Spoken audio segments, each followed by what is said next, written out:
Belt Drive Betty gets up close and personal with Darby Mills. So who is Darby Mills? Where do you come from, my girl? Well, I'm a Sagittarius. I'm a daughter. I'm a mother of 2 incredible sons. I'm a wife. I've been married for 32 years. I'm a singer. I was an athlete, and I'm me, you know, like, I'm me. That's who I am. Where do I come from? Literally and musically. Musically, I started listening to my father sing when I was very, very young.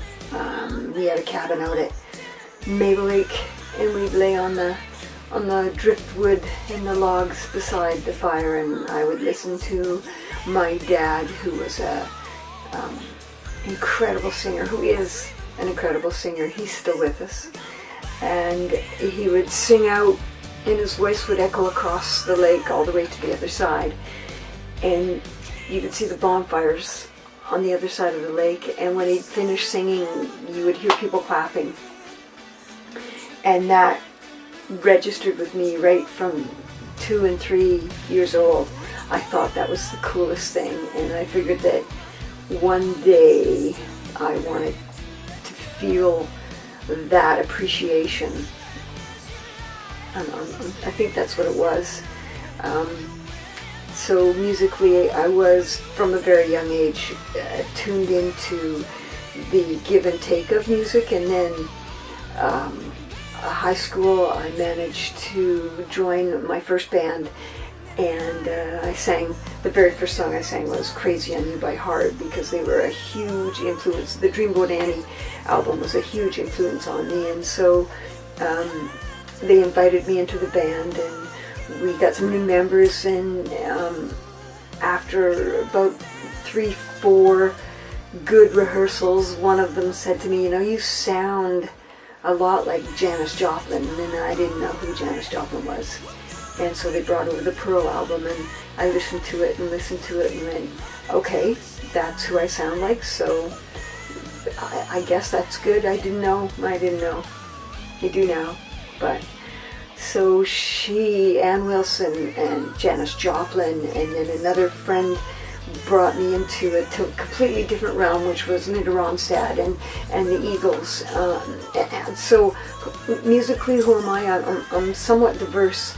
And then I left home right after graduation. I loaded up my Gremlin and moved to Calgary and joined, I don't know, a handful of bands in Calgary, but ended up leaving Calgary, auditioning in Edmonton for a 7-piece black band from Harlem, New York. And that was an incredible experience. I auditioned, I don't know, 50 other people auditioned, I think, at Lucifer's nightclub in Edmonton, and I got the gig and headed out on the road, 2 bands, me and the guys, and that lasted about 2 months when I ran into a band called Steelback. Ended up leaving. They were playing rock and roll because the Harlem band was disco. So I've got some disco roots in me. I was singing Donna Summers and Anita Ward and doing disco steps on stage. The boys and I would dance, and it was great. And just 3-4 years ago, I've come back in touch with some of them, and just great memories I have of Business Before Pleasure is what they were called. But I left and went with Steelback to Victoria, and a year and a half later I was in the Headpins, and that was 36 years ago. Darby, I understand you've left the Headpins, so why and what's next? Yes. I am no longer with the Headpins. That's right. Internally there were things going on that weren't working for me, and 2 years ago I lost my mom, and 6 months later my husband had a heart attack, and we did lose him for 15 minutes. He was gone. They brought him back. They broke 10 ribs, and it just kind of changed my attitude towards life, and how long we're here, and how lucky we are to be here, and how unlucky others are. So with that, and then just some internal problems with the Headpins, it was time to take the wheel and drive, and try to deliver more of me than the Headpins was letting me give. And that goes back to not necessarily the disco era, but there's some great stuff I did back then, and Linda Ronstadt and Marshall Tucker, and the blues aspect of life that I did go through. So I mean, really, I am a blues singer, I think. Anyway, so I'm no longer with the Headpins. Yeah, I do wish them well. Everybody deserves to be able to play and make a living at playing, and so I hope they continue on, and I hope they let me. I've put together a new band over the last year while breaking up with the Headpins, with some great 80s musicians that were around when I was kicking around with Steelback, and so they watched the rise and fall and the rise again of the Headpins, and they've been through that with me. They were through the 80s, and that's a whole era that you have to live through to understand, and I don't believe that will ever happen again, and I'm truly grateful to have gone through that era.